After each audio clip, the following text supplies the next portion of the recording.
সুখ নামে ছোট্ট নৌকায় আমি দুঃখের মাঝি, আমার কষ্টের ভাগ নিতে কেউ হয় না রাজি। এই জীবনে চলতে গিয়ে পাইনি সুখের দেখা, শান্ত নদীর মাঝে তাই তো আমি একা।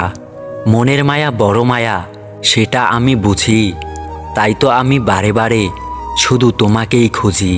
ভালো যদি বেসে থাকো কেন চলে গেলে, তোমার কথা ভাবতে ভাবতে রাত্রি যায় কেটে।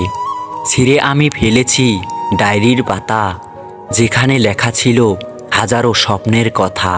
শুধু ছিঁড়তে পারিনি আমার মনের পাতা, যেখানে জমা আছে হাজার ব্যথা। মনে কষ্ট নিয়ে বসে আছি আমি, ভাবছি শুধু তোমার কথা, কোথায় আছো তুমি? তুমি কেন কাঁদালে এভাবে আমায়? সেদিন তো বলেছিলে কোনোদিনও ভুলবে না আমায়, সেদিন তো বলেছিলে কোনোদিন ভুলবে না আমায়।